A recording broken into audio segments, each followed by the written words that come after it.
Okay, well, hello world. Maria Banga here. Happy Friday, right? I'm gradually getting my groove back and, to do live videos, to do videos and upload onto my channel. Um, I've not yet found my pigeon groove back, but by grace, it's going to come before the end of the month. And I'm just thinking to myself, to reach a broader audience, especially as I have some friends who don't speak pidgin or understand pidgin. Maybe a live video in pidgin is not going to get to them, and so I will really have to focus on the topics I use which language to do, right? Uh, I was actually thinking about doing a live like this for tomorrow because I usually do general inspiration, motivation, and encouragement on Saturdays, but for some reason I'm in the doing video mood on Friday. And then I did a video today on relationships, 12 behaviors that destroy relationships, and these behaviors are not behaviors that are done by one person only. It can be done by either one or the other, right? And either partner in that relationship. And I was just thinking to myself after, like, who has to bring this up, or who has to be more careful, or who has to be kind of more attentive, more sensitive. And to do all of those things, it takes vulnerability, it takes authenticity. You have to be authentic, you have to be willing to, yes, admit you are sorry, to be vulnerable, right? To sit down and have a conversation and not just storm away, break the table and stuff like that. So I came on Facebook and I saw a post by a friend, and I commented, and she said, okay, she was asking a question about what you would do. Would you be able to forgive your dad if he killed your mom? And then I said that was so difficult for me. I didn't even want to think about it. I don't really know what I would do. And she said, uh, the man can be fictional, I don't know. He explained that he had a traumatic childhood and it affected him. And I think he became an alcoholic and he was angry and whatsoever. There's always going to be, there can be all the excuses we want. We all had, a lot of us had traumatic childhoods, I had, and stuff like that. And I was thinking, does that justify his action? And then she concluded by saying, we have to teach our men to be vulnerable or vulnerability. And I said, I don't think we can teach men anything. And I was thinking about my generation, right? I'm 42, so I'm just wondering, who can teach any man 42 or 40 anything? I'm like, at that age, you should know better. And even if you know that you don't know, then you go seek information and then you make the changes you have to make, or you are open to those conversations, and you don't think that it is necessarily something that somebody is attacking you. Hi, darling. You don't think like that, but you think for the goodness or for the wellness of your relationship and for your own self, for your own mental health. Because when this man says he had a traumatic childhood and he got into alcohol and everything, that's a coping mechanism. Is it everybody who had a traumatic childhood who gets into alcohol? I didn't get into alcohol. And is it everybody who had a traumatic childhood who becomes angry and who kills another person? It's like somebody who said, I went to the beach and I saw somebody naked or in their swimsuit, and then I couldn't help it, and so I raped them. Is that an excuse? It's like, as an adult that I'm still dealing with this trauma. Look at what, for example, Oprah and Dr. Perry did. I was watching the book Journey, the one virtual tour of the book led by Jay Shetty. And the book is titled What Happened to You? And they're also talking in there some tools about how to deal with trauma and all of those things. So they recognize that adults can still have trauma. Yes, but what do you do with your trauma? And when my friend talks about men not being vulnerable or teaching men vulnerability, is it really that they don't want to be, or they don't even know that a word like vulnerability exists? They just don't want to embrace it because of this thing, quote and unquote, of a man should be strong, the patriarchal thing and stuff like that.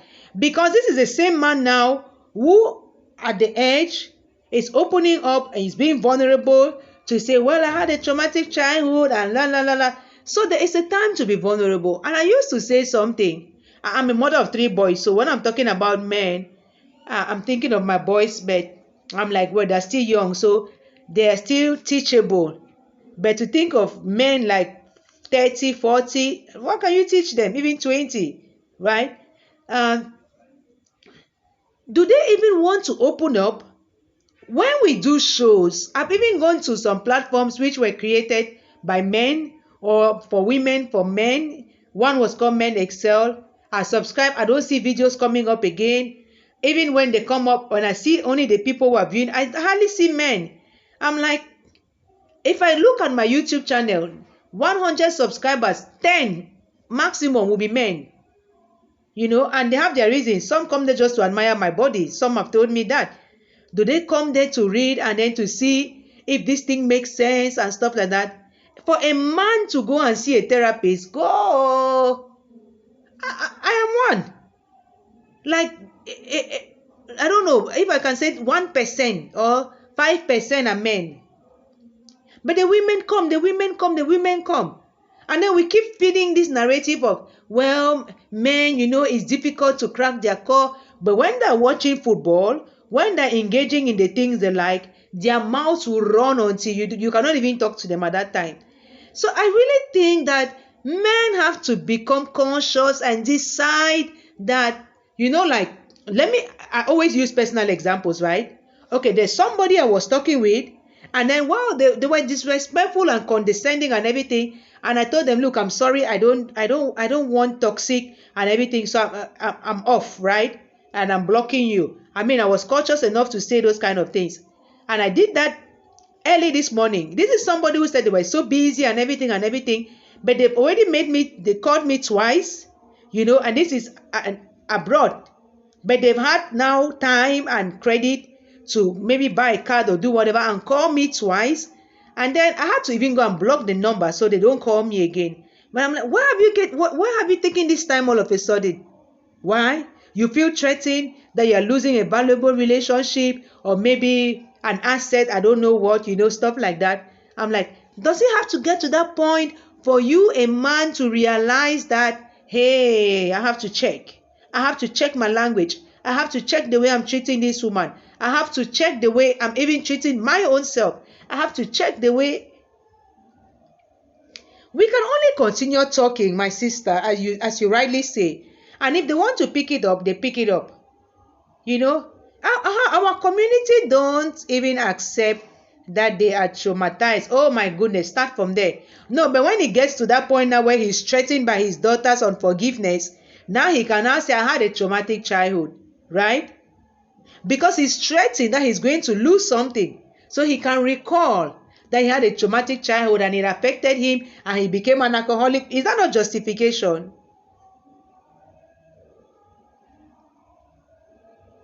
Yeah, that is it. Is that not still this whole patriarchal thing of you have to be strong? I don't want anybody to see my vulnerability. So how do we teach people about being vulnerable if they don't even want to listen?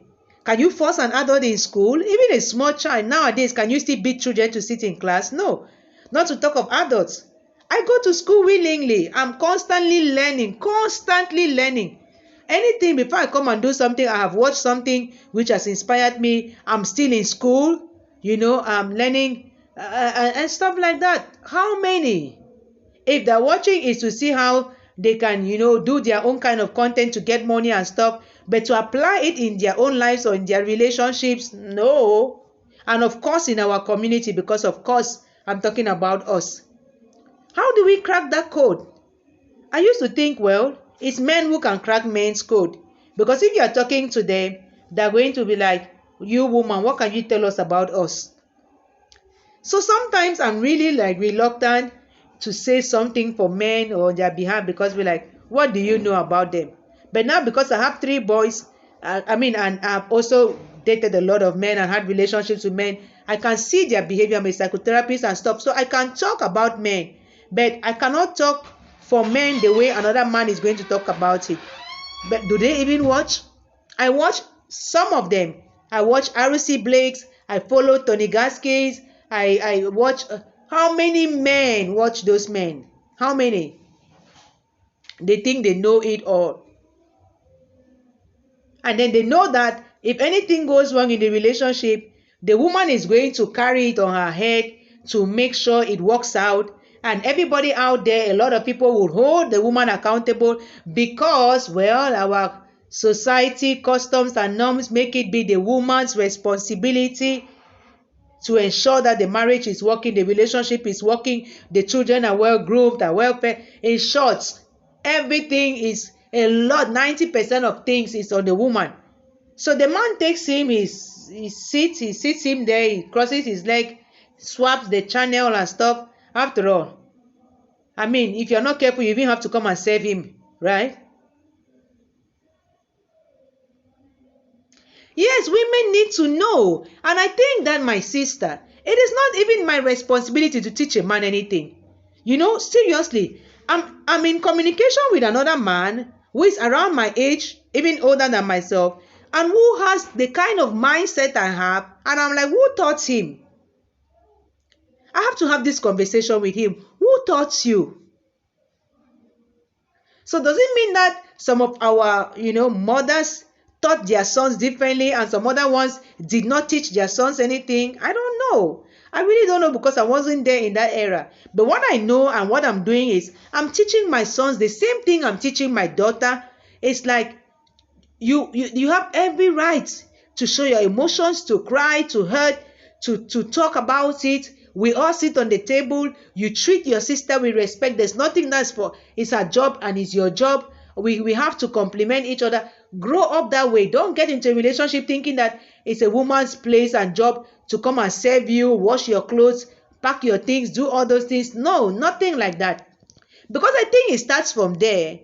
As an adult, well, you've picked up things from your childhood. It's difficult for you to drop those things now. And why? When your reputation is at stake, when your friends know you as this. I really remember in the house where I was living before I left this country, my neighbor used to cook. Say, man, the day his friends come to visit and he's in the kitchen, they'll be laughing at him. Hey, master, what did you do for kitchen? Blah, blah, blah, blah, blah. So one of the things I wrote in my checklist when I was coming back, like, I want to be in a relationship with a man who can cook. And since I came back, any man I've even tried to talk to like that or even just date, I just ask you, do you know how to cook? As much as I love cooking, I don't want it to be my responsibility to cook for you. Hey, Africa is a wise place. I refuse. I refuse that position.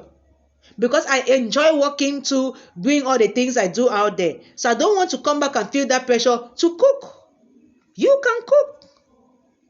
So I was just talking to one guy. He was like, I love African dishes. I was like, can you cook them? He said, I can try. I said, okay, good. We'll eat the ones that you try and cook. No, because I don't love them. I only cook them out of necessity for the kids and stuff, but I really hardly even cook. I love my salads. I love those kind of things. I don't want to be in a relationship with somebody who will be like, I don't want to eat those your salads and stuff. I want to eat. And then he says he loves fufu. Who be pounding fufu? I don't care what people think. I'm not going to pound no fufu. If I do it once in 6 months, you're a very lucky person. But it's a woman. If you take it, fine. If you don't take it, I don't think that I even have to open my mouth to talk about it 2-3 times. You will just see during the dating time the way I live. If you are good by that, we roll. You are not good by that, I lay out. But I'm not going to teach you like a child and say, no, okay, talk to me. What happened to you as a child? Do you know what happened to me? So why should I be the one who should be resilient, be able to bounce back, be able to be strong and do all of those things, and not you? A lot of us had traumatic childhoods. A lot of us have been through painful experiences in life. Women even more than, look, I've been pregnant 6 times. I have 3 children to show. Do I have to tell people my story? So what makes me superhuman? That I can bounce back, I can be who I am, and then a man will be there, grown up man. and then will go and become an alcoholic and get into drugs and stuff, beat the woman or to kill the woman, talk, and then come and say, I had a traumatic childhood. No, give me a better excuse. Then you deserve to be in an institution, locked up for life. That is it. So my forgiveness will be that, okay, well, I feel you did have one, but you need to be delivered or healed or something. So please, let's just take my space, go you to the hospital. That's what I wanted us to have this conversation about, but because I'm not that kind of influencer who pulls crowds, but I know people will watch later. And even if it's 1 or 2 or 3 people, for me, I'm good. I'm just putting it out there because that's my purpose in life, to inspire, motivate, encourage people from all walks of life with my personal experiences, which includes my thoughts, which includes what I've lived through, which includes what I'm still living. I'm like, can you imagine? You said you didn't have time, you were very busy, and that when you are going to have, what was that term that they used there? Ample time. I will get back to you.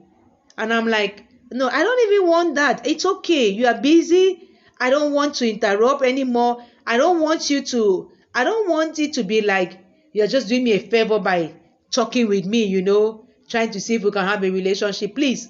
Okay, good. You know my email.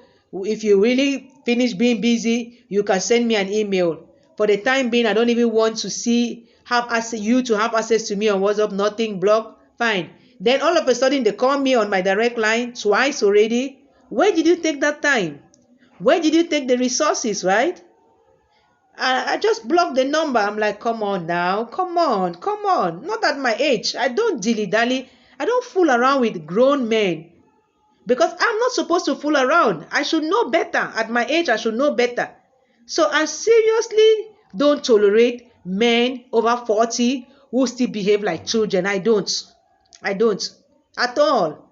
And I don't want to take it like my responsibility to teach them anything. No, I do the talking as I do here. They care, they watch, they care, they listen. There's a lot on YouTube, there's a lot on Google. It's all about personal growth, personal development. We women, we keep doing it. Why can the men not keep doing it? Why? And for those who are already married, my sisters, it's like it's all on their head. Pray. Do this. Blah, blah, blah, blah, blah, blah, blah. We take on so much. I'm doing a research and I have some participants, only women, and all of them say the same thing. Women take on too much. Women think it's their responsibility. Women are so concerned about what they will say if things break down, if the marriage fails, or if the relationship doesn't work, and then they suffer mentally because of all of that pressure, and before they know it, they themselves are the ones breaking down. And then who will turn around and laugh at you, starting with that very man? One of my first clients was a woman who was brought to me by her husband. She had just come from a home or hospital, an institution. I mean, she had problems. She had been there for like 3 months, and the man thought that she was not doing well. She was on so much medication and everything. Only the way this man was talking about the wife before I met the wife, oh my goodness, was like a piece of shit. I couldn't. After a while, I said, no, I can't. Just please go elsewhere. I couldn't. And that is a lawyer like myself. A lawyer I used to hold in high esteem. I didn't even know his story. I once even went to their house, but my goodness, I once talked about this thing. And I was like, this is a young girl who has a degree in law and everything. She wasn't like this because I spoke with her aunt and this is not my daughter. This is not how she was. She wasn't like this. She herself said she wasn't like this even when she got married. 8 years of marriage has turned you into what? And then you are still hanging on so badly to that marriage like that. At one point I said, Auntie, your daughter is going to die in there. Please, first take her out. Live with her for some time. Let her come back to her. Get back some self. Do something. Because one of her problems was she wasn't doing nothing. And of course, the man didn't want her to do nothing because he had everything. So her place should just be in the house taking care of the children and stuff like that. Ash! So what do you want to teach that kind of a man? Can you even have a conversation with him? I watched one tube the other day. I didn't even watch it. Somebody just mentioned it to me. I just went there, saw only the comments. I was like, I'm not wasting my time watching this thing. Somebody saying the man is arrogant, the man is this, the man is that. So why are you even having a conversation with him? You encourage their bad behavior. You are like, that's how men are. That's how men are. So why would you have a relationship with even that kind of a man? What stops you from calling him out on his bad behavior, from moving out? So what if all of us move out? This is me now. I moved out. Do I have a problem? Do I look like somebody who has a problem? So why should I even waste my time trying to teach any grown-up man something? Nothing. I talk. If you pick up something, fine. You don't pick up something, nothing. I don't relate with any man who tries to display any kind of...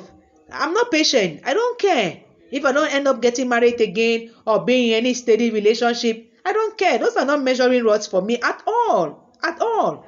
My value is not determined by whether I'm in a relationship, whether I get married. That's why I amuse you people on Facebook. I share. I'm in one today. And I knew that my time is 2 weeks. I want to see if after 2 weeks you are still with me, then you are somebody. Because I drill you. I listen to you.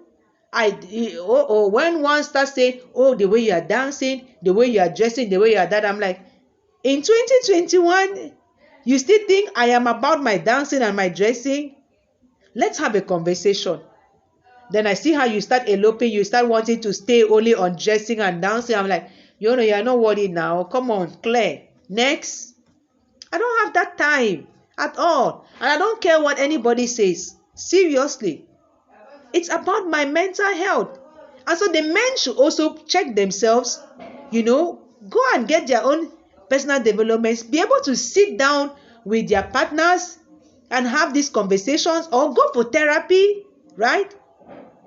I was watching that blue therapy thing on YouTube. I stopped watching it. I saw how one of the men there, whether his name was Paul, so full of ego, whether he was acting, it was real. I'm like, yeah, what are you doing in a relationship with that kind of a man? You want the thing to work at all costs. For what? No time for stress. And I think that another thing women can do, even if you stay in a relationship, start doing something with your life. There is so much we can do now that don't need their permission, that don't need their validation, nothing. Start doing it. You think that you're the only one who doesn't want to lose the relationship. They too cannot afford to lose you. I tell women we have so much power, but we don't know it. You think that they can afford to lose you. They cannot. Just try. One day, I've not even been out of his scope for one day, 24 hours. He has already called me twice.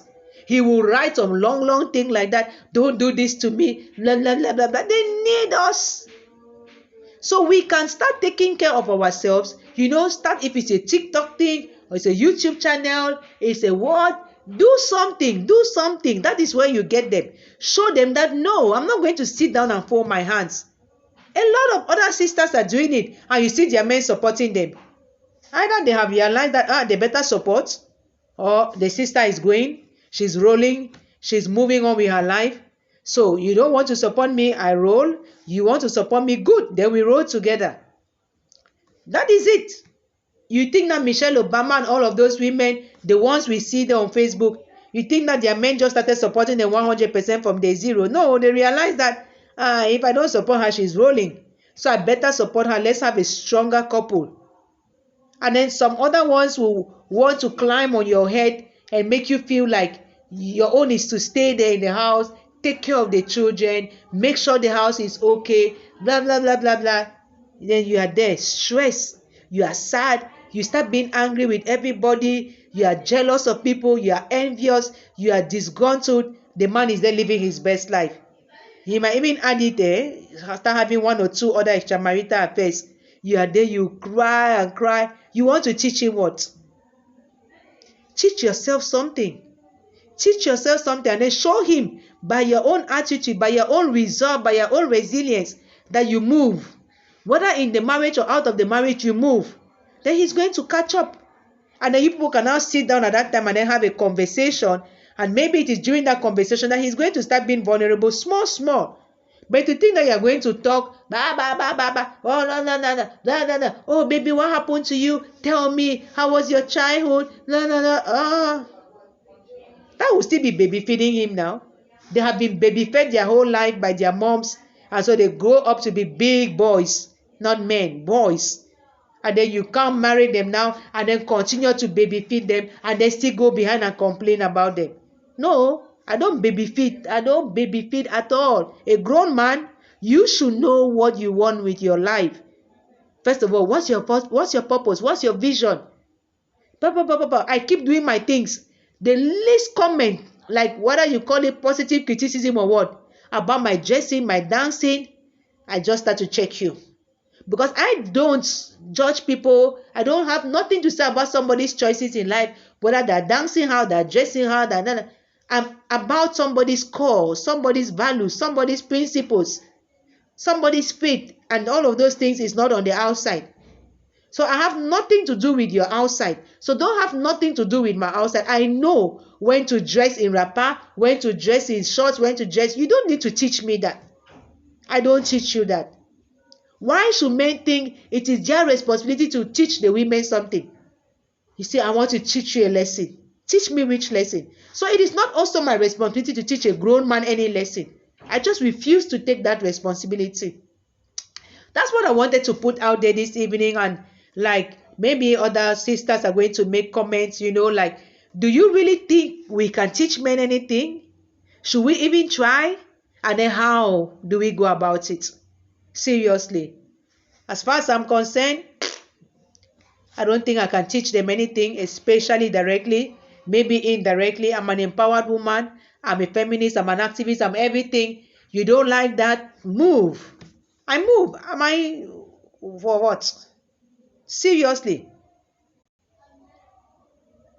I'm not. We have been yoked for too long. Our mothers, our grandmothers, they thought that, oh, to be submissive means to just sit there and take everything and baby spoon them, baby feed them, and all of that. Where has it led us? So why should we think today in 2021 we should still try? I think insanity is doing the same thing over and over and expecting different results. So if we have tried to appease the men to be that kind of Bible submissive and all of that, and it has led to so much headache and heartache and mental health challenges and all kinds of things. No, it's not today with my PTSD that will be struggling to teach a man anything or to amend the man to have a relationship with me. No. Me, I'm taking care of myself. So if you are a man who comes to me, who knows what they are after and knows how to respect a woman and all of that, we roll. If you're not that kind of man, get going next. And there are many. I'm on a dating site now. There are men there until. What are they looking for there? So we also have to stop thinking that there are not many men in the world. There are many. And there are many who are looking for high value women like myself. So don't sell yourself short thinking, oh, if I don't have a man, what happens to me? There are many. Even for the weekend, you can have one. For a night, you can have one. Maria Banga. Okay, Banja, this one now. Thank you all my sisters who watch and gradually coming back. We have to keep taking care of ourselves. That's our most important priority. Because if we are not good, we cannot help our children. And we have to. That's our moral responsibility. Our men are not our moral responsibility. They're already adults. Come on now. We have to be partners in this thing. Not that you take children and then go again and want to be the mother of a grown-up man. What can you even teach him at that age? Okay, until next time. Bye.